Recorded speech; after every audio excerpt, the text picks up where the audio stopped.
Perdonarte a ti mismo es el primer paso para liberarte. Ese es el tema del día de hoy, el tema que vamos a abordar con nuestra psicóloga Carolina Winkler, que nos acompaña para tratar de liberarnos de todos esos bloqueos. Bienvenida, Hola, Carolina, ¿cómo estás? bienvenida. Buenos días, muy bien, muchas gracias. Encantados de recibirte, Caro. Qué gran tema nos traes el día de hoy. Bastante Perdonarse importante. a sí mismo, ¿no? Caro, a mí me encantaría iniciar con esta pregunta que es de por qué nos cuesta tanto el perdonarnos a nosotros mismos, incluso más que perdonar a los otros. Excelente pregunta, Alexa.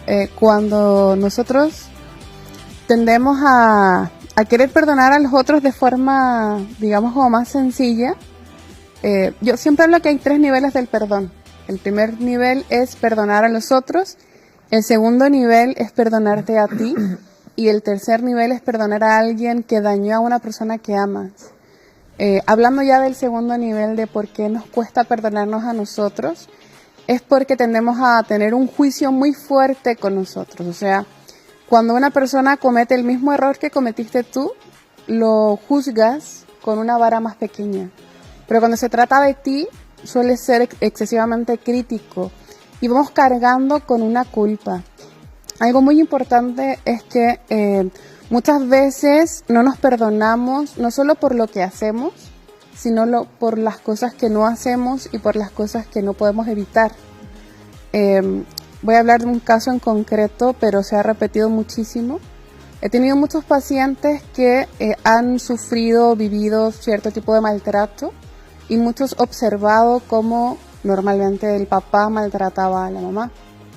Y ellos, cuando no podían hacer nada, ya sea porque tenían 5, 3 años, 7, generaban una sensación de culpa muy fuerte y era una situación que traían cargando durante años y esto hacía de que no pudieran perdonarse y tenía una serie de consecuencias por no poder perdonarse a partir de estas situaciones. Lo interesante es que no tenían idea de que esto era algo que traían cargando. O sea, lo averiguamos obviamente ya con hipnosis. ¿Qué efectos tiene la culpa no resuelta en nuestra vida emocional y profesional?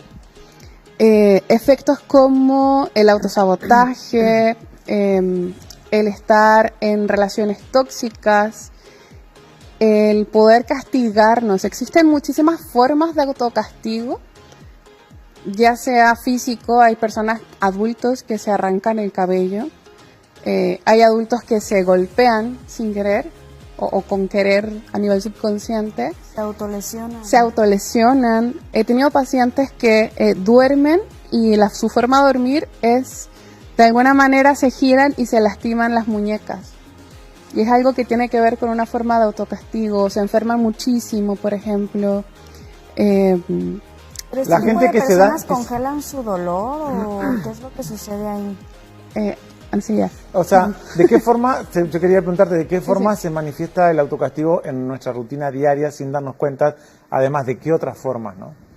Porque eso es como, eso a veces a mí se me hace que es muy común, he visto gente lastimarse, ¿no? Como sacarse las cascaritas o exprimirse los granitos y hasta lastimarse. O el cutting, ¿no? Ah, también eso, bueno, sí. Sí. De hecho, existen muchas maneras. Una de esas es, como dices tú, en cositas chiquitas, así como en, no sé, morderme, o querer sacarme las uñas con los dientes y lastimarme. O sea, todo lo que tenga que ver con lastimarme de una forma u otra, hasta algo tan simple como secarte la cara. Yo he visto personas que toman la toalla y se tallan así como si quisieran sacar la piel. O sea, todas estas microformas tienen que ver con autocastigo. El estar, yo insisto mucho porque esto no lo tomamos en cuenta, en estar en relaciones tóxicas, en círculos que no queremos, en tener un trabajo que odio, me levanto todos los días, los lunes rogando por favor que ya sea viernes. O sea, son formas de autocastigo también. ¿Cuál era la pregunta, Alexa? En el tema de las personas que se autolesionan, ¿qué ocurre con ellas? ¿No sienten el dolor o están tan entrados en el trauma por el que están pasando? ¿Qué sucede? Hay 2 formas de autolesionarse. Cuando es clara, o sea, por ejemplo, hay adolescentes que se cortan o se golpean directamente, ¿Sí? estamos hablando de que el dolor emocional es tan fuerte que el dolor Que ni físico, siquiera sienten. ajá, o sea, sí lo sienten, pero digamos que en competencia el dolor físico para ellos es más, es una forma que pueden canalizar el dolor emocional. O a veces el dolor físico los trae al A la presente, tierra. ¿no? Los trae a la tierra y Sí. por eso lo hacen. Los Claro. saca un poco de su estado mental. ¿Por qué dices que el perdón personal es el primer paso hacia la libertad? Eso es porque de manera implícita, cuando estoy diciendo que es el primer paso hacia la libertad, quiere decir que cuando no nos hemos perdonado, y hay muchas cosas que hay que irnos perdonando, estamos presos de nosotros. Cuando tú no te perdonas, inevitablemente estás haciendo algo a un nivel inconsciente para frenarte a poder seguir expandiéndote. Porque si no te has perdonado, sí o sí te estás autocastigando en algún nivel. El subconsciente funciona así. Si tú no has perdonado el que no pudiste lograr algo, el que en algún momento heriste a alguna persona, ya sea con intención o sin intención, el que realmente todavía no has podido perdonarte, el que no te estés amando, el que no te hayas priorizado. Todo esto en algún punto lo que hace es afectarte. Entonces no puedes liberarte, no puedes llegar a expandirte completamente mientras no te perdones. ¿Cómo se relaciona la falta de perdón con el autosabotaje y los bloqueos emocionales? Casi que lo acabamos de explicar, pero lo voy a puntualizar.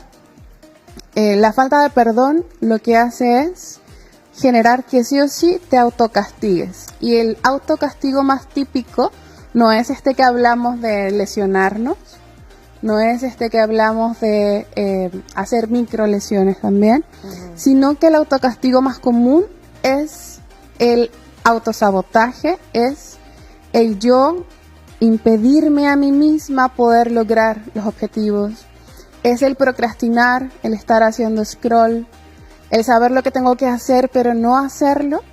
Este puntualmente es la parte más importante del no perdonarme, el autosabotearme yo. Entonces todos tenemos como un autosabotaje, todos tenemos algo que perdonarnos. Probablemente sí. O sea, en la experiencia todos los que van a terapia tienen algo que perdonarse. Y lo más bonito es que la mayoría de gente es muy noble. Y lo que te tienes que perdonar son cosas que ni siquiera hiciste. O sea, es ese sentimiento y esa sensación de culpa por algo que no pudiste ayudar a alguien, el que suele ser como lo más común en la gente que tiene que perdonarse. Caro, ¿se puede perdonar lo imperdonable? O sea, ¿qué pasa cuando creemos que no merecemos perdonarnos? Qué interesante pregunta, Cintia. Sí, porque hay una parte del perdón que es intelectual, el entender, y otra parte del perdón que es emocional. Entonces, cuando tenemos la parte del perdón intelectual, yo entiendo por qué lo hice, entiendo que no entendía quizás en ese momento todo, que no tenía la madurez suficiente de comprender cosas, pero la parte del perdón emocional es la que al final del día tenemos que sí o sí trabajarla. Entonces es aceptarnos y poder abrazarnos directamente, lo que hace, y digo abrazarnos porque es un poquito como de un ejercicio subconsciente, pero es en ese momento en el que tú abrazas a esa, no sé, a esa niña de 5 que no pudo evitar que su papá moliera a golpes a su mamá, en el que se produce este cambio y puedes dejar de autosabotearte y dejar de castigarte. Wow. Wow, qué fuerte. Porque ¿Y cuál son es la cosas- diferencia entre perdonarte y justificar los errores? La diferencia entre perdonarte y justificar los errores es que cuando tú justificas los errores puedes seguir haciendo cosas malas, ¿no? Entonces tú dices, por ejemplo, si siento culpa porque tenía una mejor amiga y hablé muy mal de ella, entonces después todo el mundo la odió, yo justifico mi error y digo, no, pues yo tenía razón, ¿no? Y cuando hablamos de perdonarnos es aceptar que me equivoqué y poder, de nuevo, o sea, voy a pensar en esa adolescente hago el ejercicio mental súper relajado o en hipnosis mejor, de abrazarla y decir, ok, estuvo mal, pero ya, suéltalo, libéralo, te acepto en ese punto tal como estaba haciendo. ¿Qué sucede cuando una sí vuelve a caer en lo mismo y lo mismo? Se vuelve repetitivo. Cuando se vuelve repetitivo y es una actitud que tiene que ver contigo, muchas veces es porque es de nuevo una forma de autosabotaje. O sea, si estoy todo el tiempo insultando a la gente, por ejemplo, pero no lo quiero hacer, y de nuevo me encuentro insultando a la gente, ¿qué pasa ahí? Lo que tú quieres es que la gente te odie a nivel subconsciente. Y eso normalmente es porque tienes algo que perdonarte a ti. Volvemos otra vez. ¿Qué es lo que tienes que perdonarte a ti? ¿Qué hace que tengas toda este comportamiento para que la gente te odie y nuevamente estés en una postura de víctima? ¿Sí? Caro, antes de despedirnos, un último mensaje. ¿Dónde se puede comunicar la gente contigo? ¿Cómo pueden hacer una cita?